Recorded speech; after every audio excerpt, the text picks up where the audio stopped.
one of those ones that has a concrete abutments and steel sits on the concrete and deteriorates a bit. Okay, so I think there's seven, I think seven, or maybe 3 or 10. I think there's something we can do that, but just hanging, is important.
We're up and running, so whenever you're ready. I'll go ahead and start. Sure. Okay.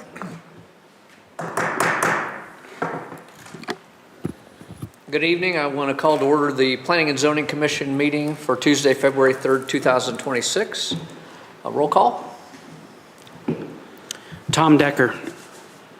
Present. Mike Brinkley. Here. Larry Yateman. Here. Joanne Lawson. Here. David Rodas. Tom Degenhart. Here. Randall Morris. Here. And Chairman Mark Beggs. Here. First order of business is election of a new chairperson and vice chair. I will take nominations for chairperson. I'd make a motion to elect Randall Morris as the new chairman. Do I have a second?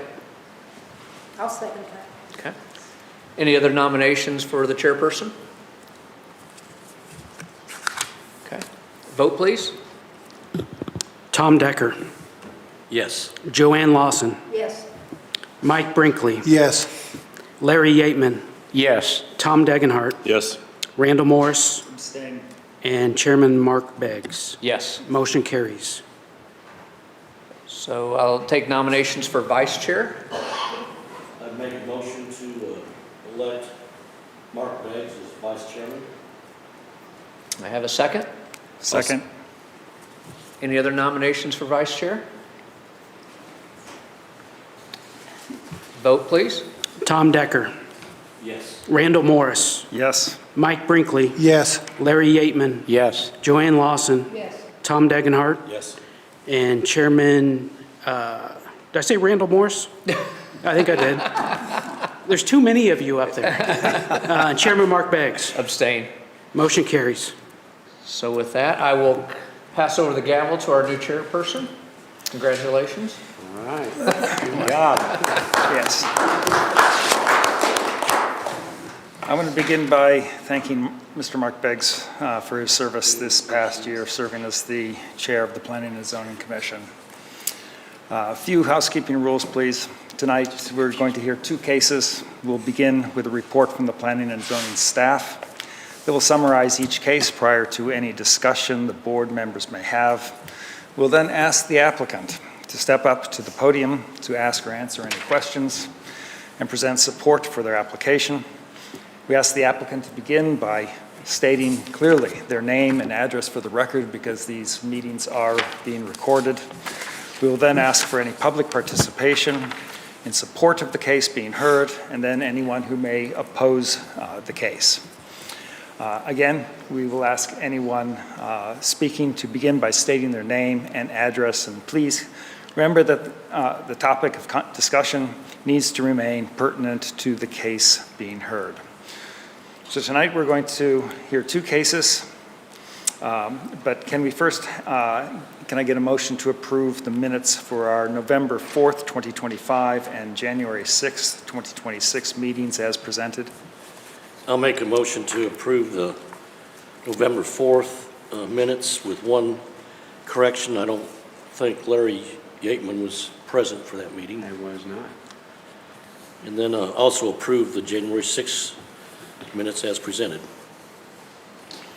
I'll second. Could I get a roll call, please? Vote. Tom Decker, Yes. Mark Beggs, Yes. Mike Brinkley, Yes. Larry Yateman, Yes. Joanne Lawson, Yes. Tom Degenhart, Yes. and Chairman Randall Morse. Yes. Motion carries. Okay, the first case we will hear tonight is case number PZ 25-140. This is for preliminary and final plat approval of Northbrook Farms number 3. The applicant is Steve Warger, representing Conrad and Shannon Stumpenhouse. Could we get the staff report, please? Yes, Chairman, I'd like to add a staff report as part of the official record. So be it. Alrighty, so for our first case tonight, we'll be discussing a 3-lot subdivision. Currently, the property is roughly 113 acres. This property is platted as Northbrook Farms, partially zoned residential, rural, and agricultural, and has access from Fishing River Lane.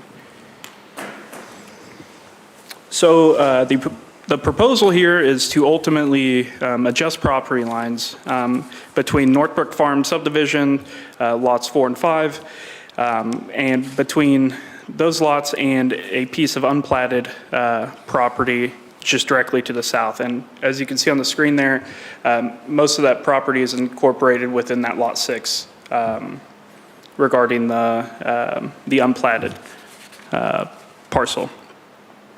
So currently, that unplatted parcel that we're discussing here as part of the new addition to Northbrook, it is currently flagged as an illegal subdivision. And with this proposal, it would remedy the flagged parcel along with us remedying this. It would create a new buildable lot for one single-family home. So as it sits right now, there is an existing lot. It's just not buildable. Really, ultimately, the goal of this is to add that lot to that subdivision, create a new buildable lot, and get that from being landlocked. So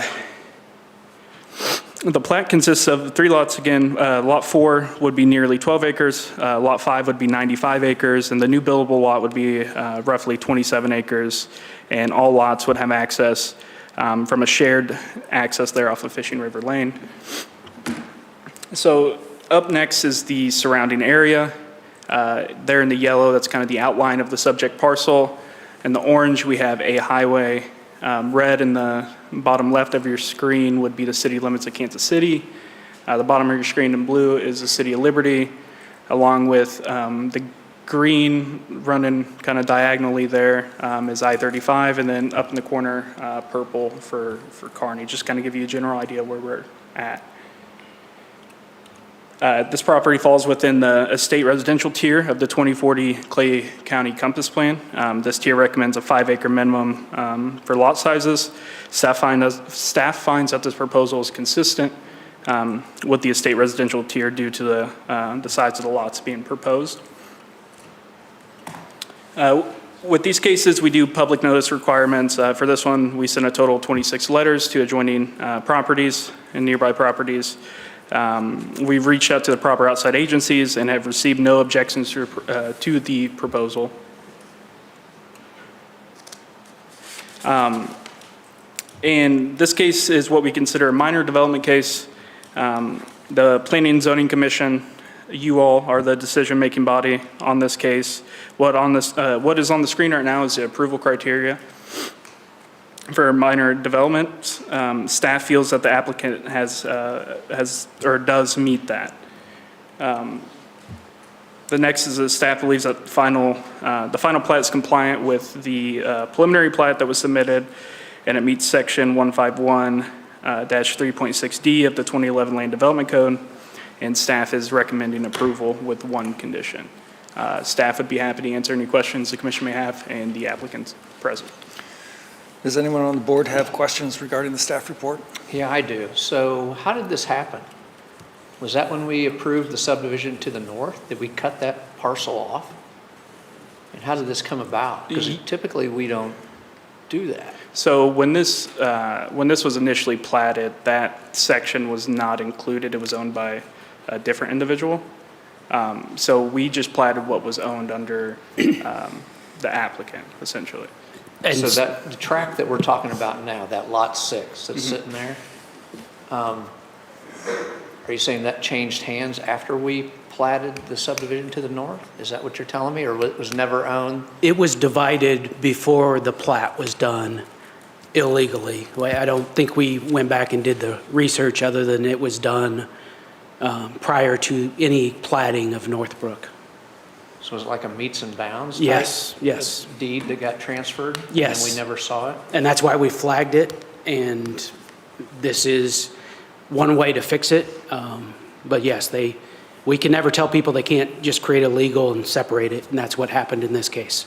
But they should always come to us because they just devalued their property by doing what they did. They should, yeah. Luckily, there's a way to fix this one, but it created, now, in their mind, they had access because the owner of a lot within that subdivision owned that acreage as well, but they still existed separate, if that makes sense. And Shane, can you show that, which lot that is? Okay, so hang on, let's back up. So lot 6, I assume, was owned by the owner of lot 5 at some point? No, within that other subdivision, the smaller lots. Oh, that one down there. The one that's pink.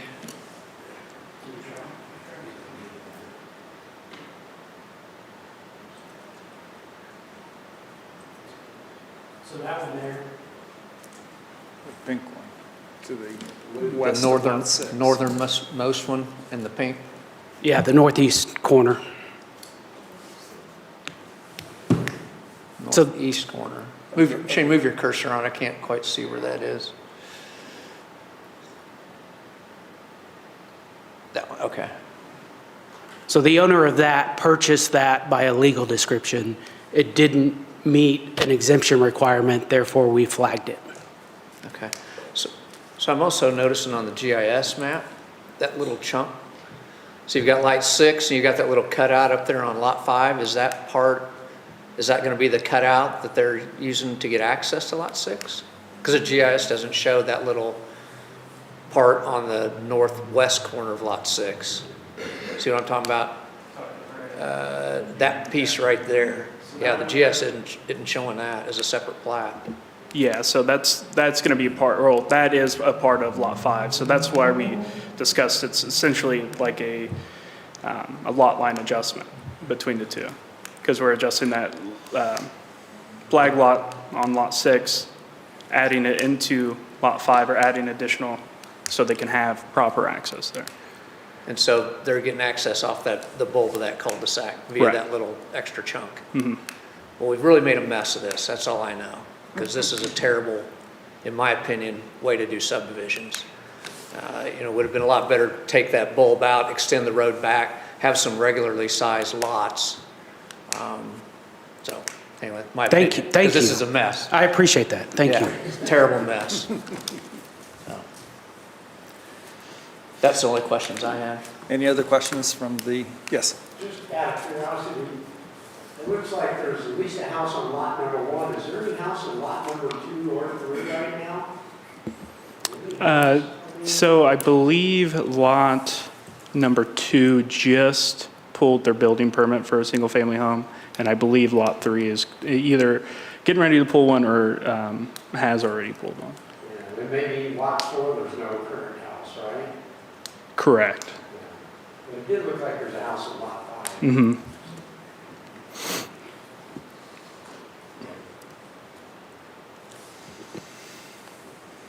Any further questions? Okay, thank you. Would the applicant please step forward, state your name and address? Good evening, Steve Warder, 6127 Northwest Concord Circle, Parkville, Missouri. Wasn't on? Need it again? Okay. Yes, I'm here on behalf of the applicant. Kip covered that real well on what Shane did too. So basically, we've redeveloped this a little bit to get the access so that road would get there. The other two lots are involved because as one of the the requirement of an easement for a access drive is 60 foot in width. So we had to come along the south line, come up to a 60-foot wide deal, take part of lot 4, and in that process, we traded that for some other property in the back of lot 4. That's why it's a 3-lot subdivision. It was basically a way to make this work for that requirement for the private access, or shared access. And let's see, other than that, I think Northbrook, when this went through, I think it was mentioned in the staff report, they did the improvements on, to the south on the main road there. And also in doing this, we were getting permission from the water district as we were doing that. And it came up with another lot. They said they had some complaints about water pressure, so they replaced, or are in the process of replacing a main, but they were waiting for that contract to be able to replace part of the main and help the water pressure out there in that area. And with that, I'd be happy to answer any questions. Any questions from members of the committee? I can ask one thing. I think these lots are big enough, it probably doesn't matter, but is that any of that Fishing River, is that the floodplain show up on flood rate maps? Yes, I believe that's shown on the plat, yes. Yeah, basically the eastern section where the wooded areas are, there is some floodplain in there. So there's plenty of space, you can build houses in there. Yeah.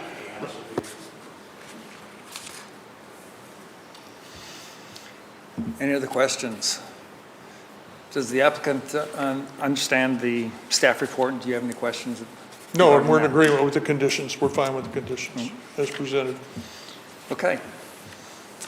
I'd like to see if there's any public participation. We'd open the meeting now to the floor. First, we'll ask if there's any general questions. Yes. My name is Kevin Rodert. I live at 12301 Fishing River Lane.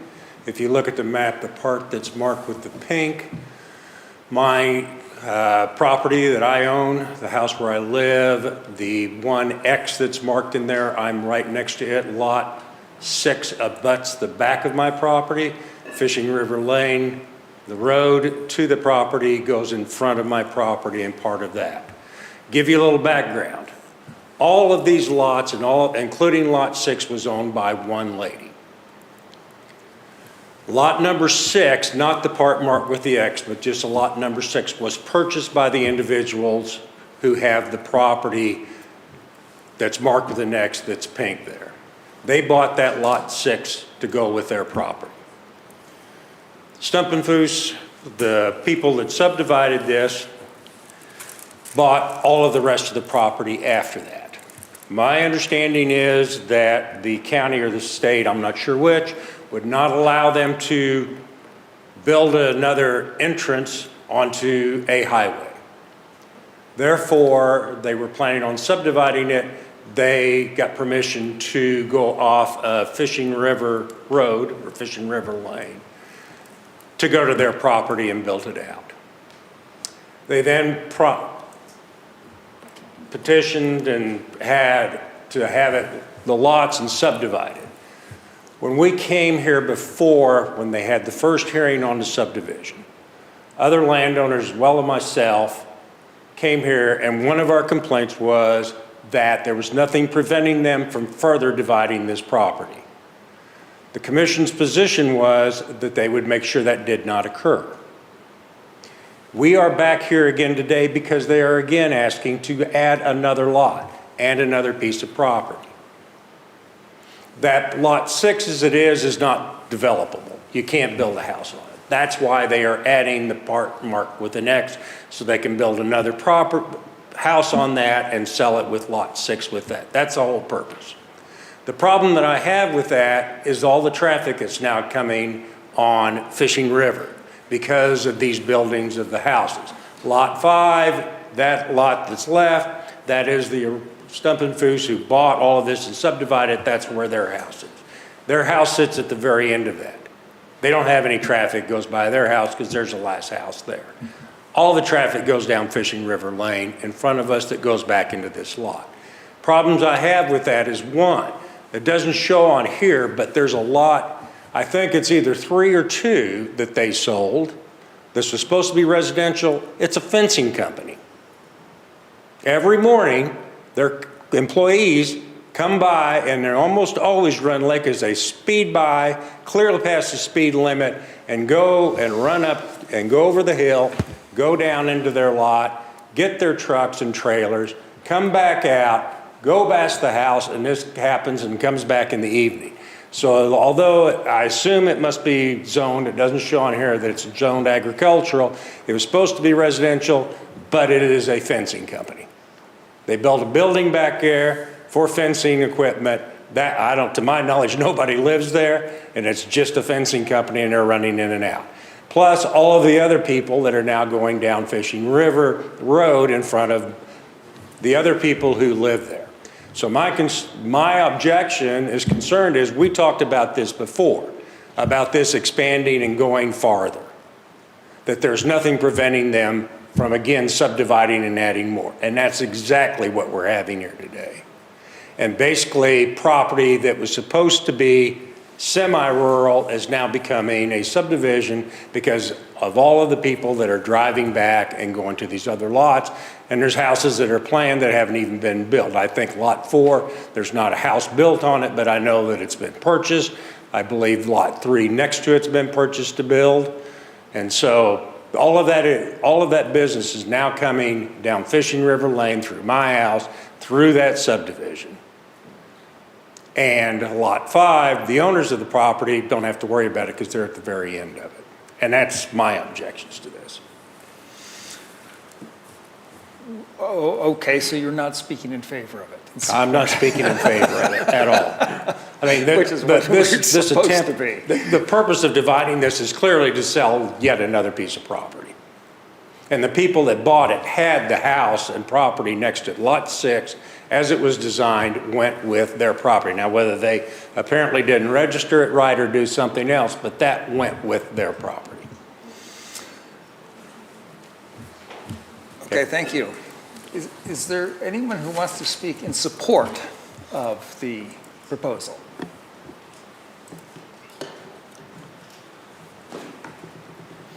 I can tell you a little bit.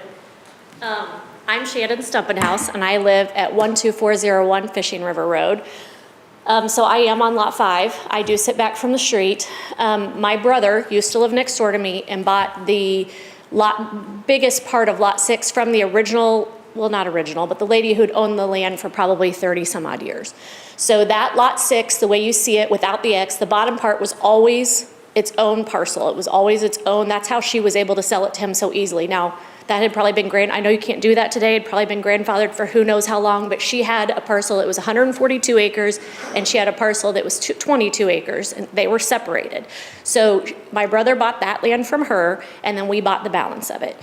My brother has since sold his house and wants to sell that 6 acres. So that, we weren't planning to do another lot, but in order for that 6 acres to be sold and to be able to have access for anybody to do anything with it, it needed to be connected to the cul-de-sac. Back when we got original approval for this, the neighbors were concerned that I might go in at some point and put a street back on lot 5 and do a subdivision of 50 houses.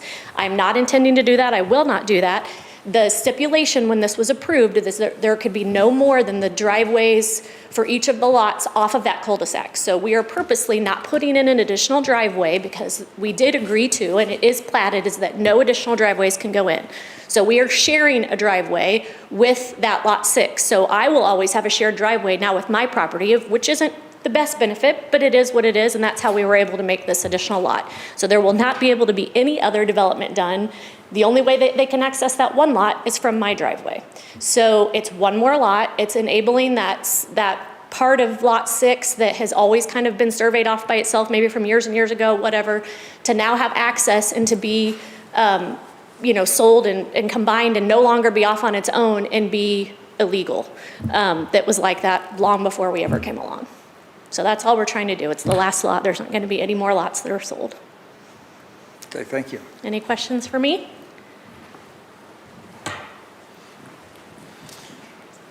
Anyone else want to? I'd like to respond. Okay. Briefly?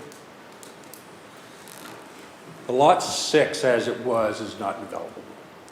The people that owned it, or family members, bought it and used it for trails, for riding and that type of thing. My concern is, again, their statement is we're using our road. That doesn't affect all of the cars that are coming out on a highway, or I'm sorry, that are coming out Fishing River Lane. It just adds another set of vehicles to come out there.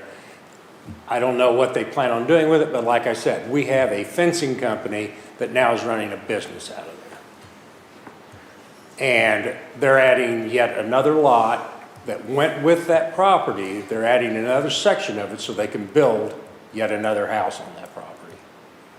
So maybe it affects their road because they're going to use the same road, but it's just more people that are coming down Fishing River through all of the other lots that are up there, including what apparently is now business. Okay. Would the applicant like to respond to any of these concerns? Okay. All right, board members. Open it up for discussion, questions. Yeah, I'll just reiterate what I said earlier. I think this was a bad way to subdivide, and I think this is just a progression making it worse. So I don't think I'll be in favor of voting for this.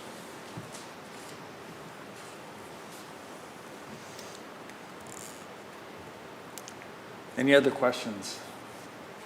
Comments? I can just say, I can see where it solves the problem of the flagged lot, but, looking, it does look like really the only entrance in there is Woodland Lane that then takes you to Fishing River. It's, there is a lot more cars that come with every home nowadays. And, when you look at traffic studies, they don't count Amazon and Uber, DoorDash deliveries. They say, well, not every house has that, but I'll tell you, most homes have some kind of delivery services come to their homes nowadays. So every home does bring a lot more traffic than it used to in the good old days. So, I kind of see his point on more and more traffic. I can't figure out where that fence company is. It almost looks like it's down there in that Woodland division, but I'm sure Google's just got that wrong. But yeah, I don't like the triangle-shaped lots, never have. It's just the cheapest way to connect a bunch of lots to a cul-de-sac, so. And it's not very pretty or very usable land, those little slivers, but anyway, that's my only thoughts on And that's it. what's brought us to this point. Right. That's the problem. Yeah. Although on the other hand, it seems that the point of not bringing a road in is that it prevents additional development of the area. By only having a cul-de-sac, you can only add this one more lot. Whereas if you actually brought a road further in, you could subdivide it even further, expanding the number of houses and then hence the number of, the amount of traffic. So there's And a way. I do think that is a benefit of it to the existing neighbors. Only one more home can go in there. Right. So So I it agree could be with something Mark that good it's a about that. pretty ugly way of subdividing things. But see, I look at it from a bigger picture. If we have a well-organized, well-developed, unincorporated Clay County, when the cities come to that, then you have something that's more, I don't want to say, it's just straighter lines, and it's easier for the city to come in and kind of develop and become more dense as the city needs more property, more places for people to live. This is not conducive to that. I think this is exactly opposite of what we should be doing.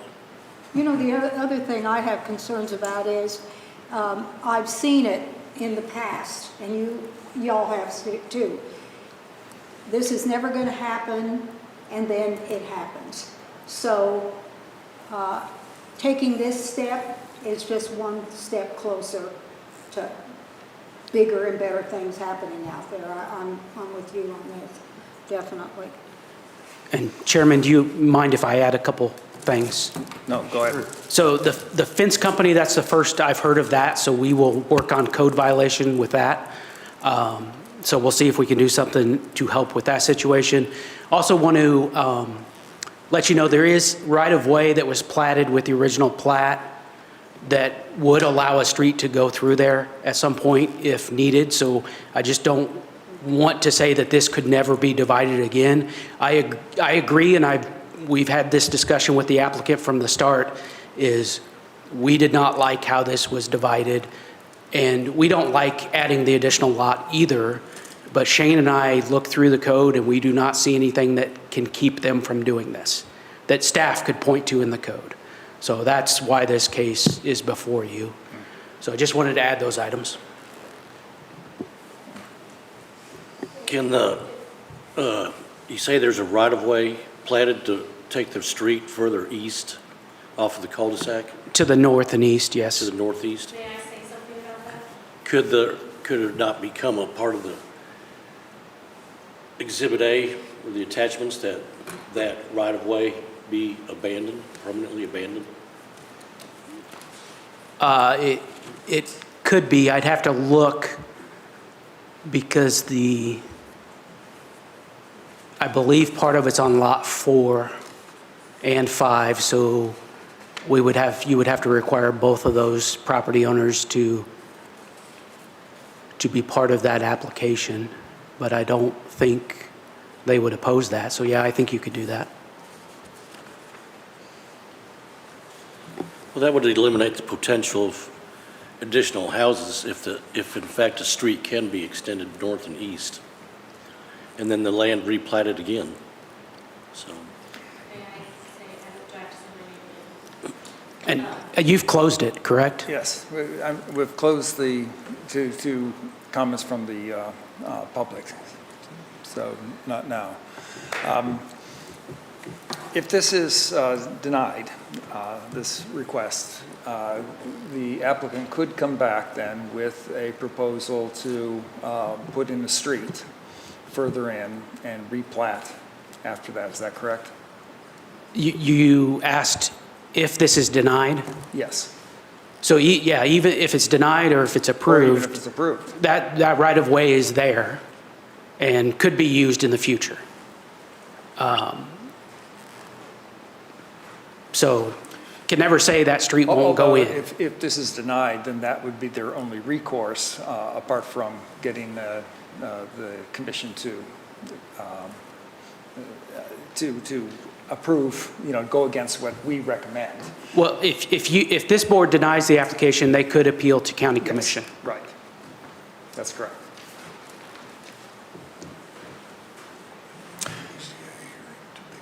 Any other comments from the members of the board?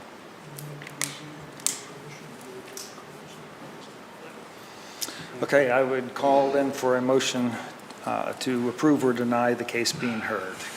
Could we have a motion, please?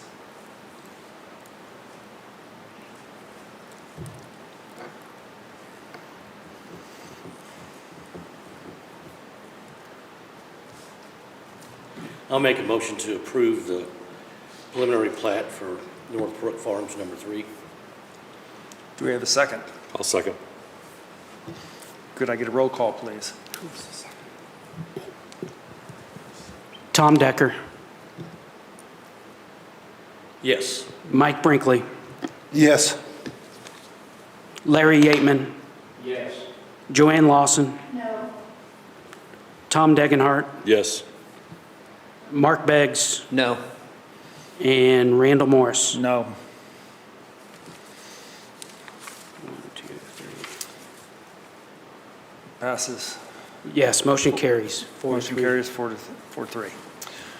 Okay, can I get we have a second A final plat, and final plat? I would like you to mention conditions if you make a motion. Yes. Conditions. Do we have a motion to approve or deny with the conditions laid out in Exhibit A? I'll make a motion to approve the final plat and Northwood Farms on 3 with the conditions attached as set out in Exhibit A. I'll second. Could I get a roll call, please? Tom Decker, Yes. Tom Degenhart, Yes. Joanne Lawson, No. Larry Yateman, Yes. Mike Brinkley, Yes. Mark Beggs, No. Chairman Randall Morris. No. Motion carries. Motion carries. Okay, thank you. We'll now move on to the next case. This is case number PZ 26-101. This is for the use of well water as the sole water supply source on the Prideaux property at 12321 North Highway. The applicant is Michael Prideaux, representing Sean J. and Aaron N. Prideaux. Could we get the staff report, please? Yes, Chairman, would like to add the staff report as part of the official record. So be it. So this is a request for well water. The Land Development Code requires that the Planning and Zoning Commission and County Commission review these well water requests when they are used for residential purposes. This is a 77 plus or minus acre parcel. There is an administrative case that would go along with this to subdivide a 6-acre parcel for a new house, and that house would be the one using the well water because there is an existing house on this property. It is zoned ag. The new lot, if approved, would be rezoned to residential. That is roughly, and that's not perfect, but that's roughly where they're proposing the additional lot. That's roughly where that home location would be. Again, it's to allow well water for residential use. That comes out of section 151-8.9 of the LDC that states all developments shall be connected to an enclosed water supply system, and the exception shall be granted by Planning and Zoning and County Commission only under unusual circumstances. You'll notice in the report, staff did recommend approval if the board finds that there are unusual circumstances in this case. I want to show you the area that is the subject parcel. To the north is City of Excelsior Springs.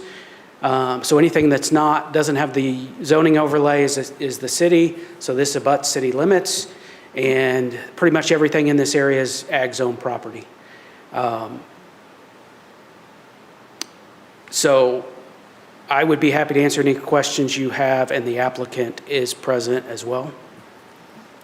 Wow, I thought you were going to give us the unusual circumstance. What is it? That's, luckily the burden's on the applicant to show that. Okay, all right. I will tell the board that staff's recommendation from the start was to annex into the city because they can hook onto the city water. So that was staff's recommendation. Okay, thanks. Okay. Any other questions regarding the staff report from the board? None. Okay, would the applicant step forward, please? Please state your name and address. Yes. Hello, I'm Michael Prideaux. My address is 111 North Bryant Street, Kansas City, Missouri. And yes, I'm here representing. Can you hear the button for the mic? There you go. There we go. Okay.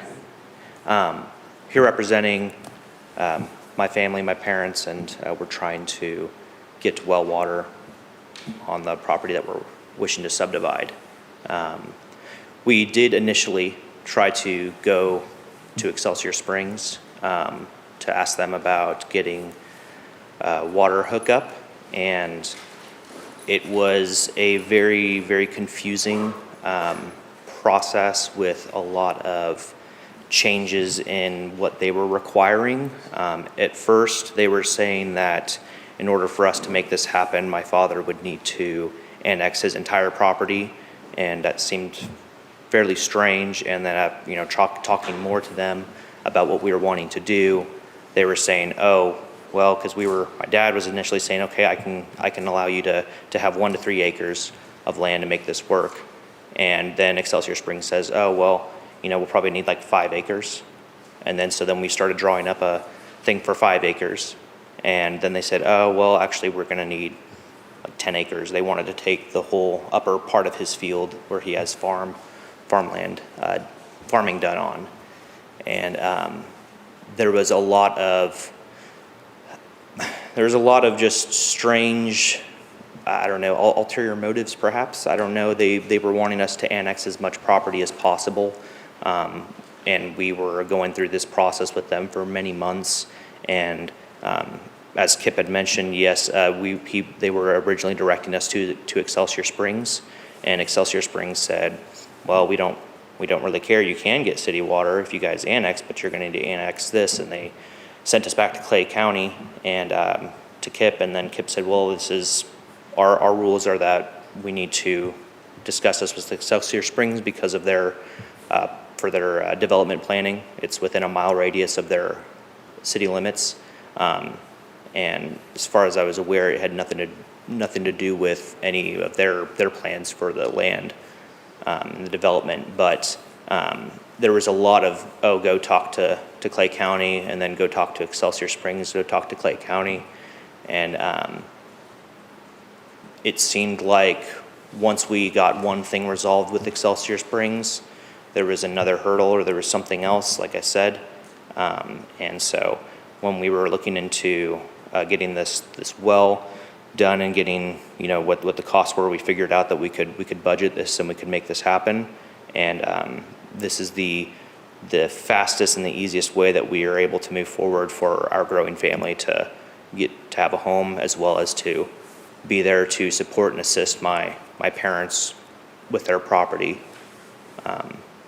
And that's the unusual circumstance, I would say, because we started this whole process about 6 months ago, trying to start talking with Excelsior Springs, and we got absolutely nowhere.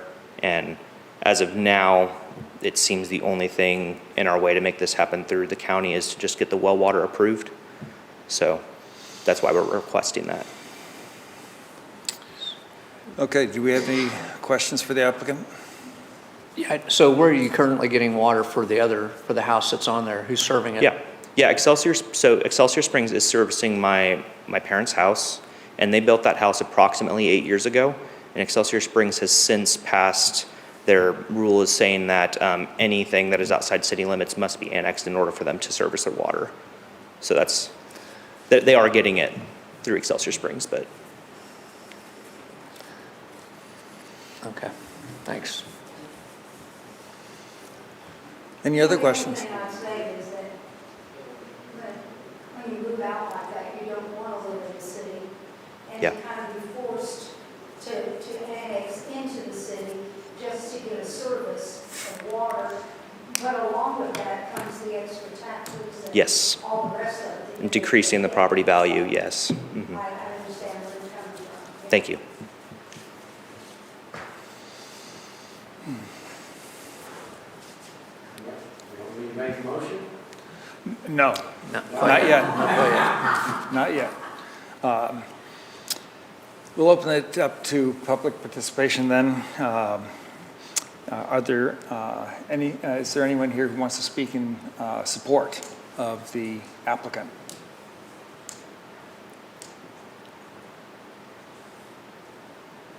Okay, is there anyone here who is opposed to the application?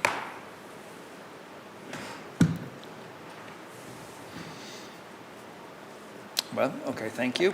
Okay, thank you. Then, I guess if there are no more comments. I've got comments. So, hate to be the negative Nelly tonight, but I don't know that, I mean, this is not that uncommon. I mean, we have a section of Clay County up by Smithville where there is no water, and we've allowed wells up there.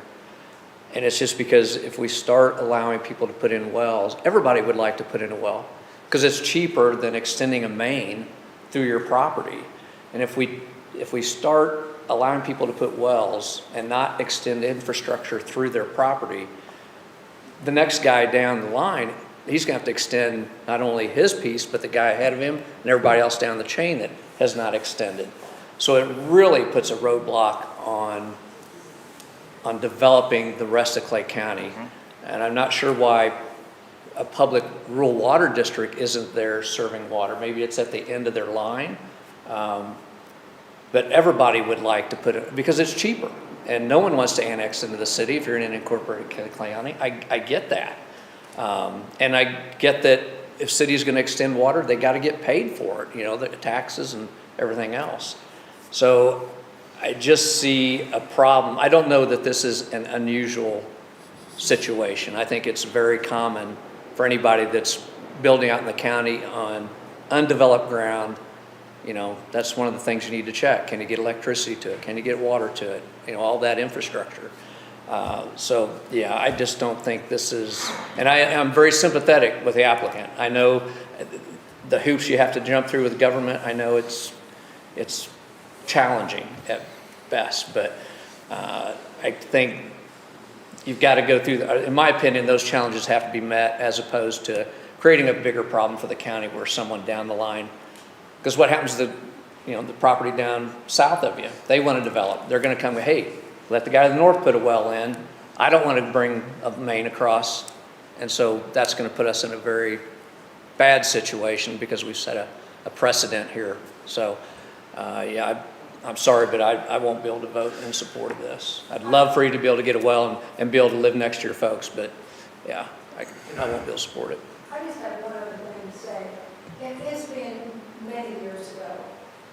My sister had looked at a piece of property off of Van Highway. And back then, there was no water out in that area. Not very far from this area. It was on a little further, I'm not sure, 80 east. But there was no water then.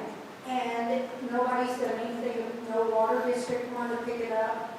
The city didn't want to extend it on out on the chance that, hey, this is going to develop. Let me go ahead and we'll send our lines out there and we can gain whatever we can from these people. So nobody took any action on this. Now comes this gentleman that wants to live near his family. I just am very firm that this should be approved. Now down the road, the city extends or the city annexes, then if they choose to go with the city water, great, they can do it. But right now, I don't think the majority of people purchasing property out in the rural areas, usually they look for a water meter. You know, that's the main thing they look for when they buy their property. So the fact that this wasn't available to them, I don't think we're going to see a lot of people coming in and having well water, because too often there might be a cemetery close, old graves, and all kinds of arsenic coming, or industry that prevents that groundwater from being pure. These folks are lucking out. They can get a well water. They're probably one of very few that have the ability to get a well. I don't think that's something most people want seriously. You have a whole barn full of horses. Yeah, you might say, oh, like a well here to take care of the animals. But for their consumption in their home, I don't think we're going to see people rushing to ask for a well. To me, this is a special circumstance, so I personally would strongly support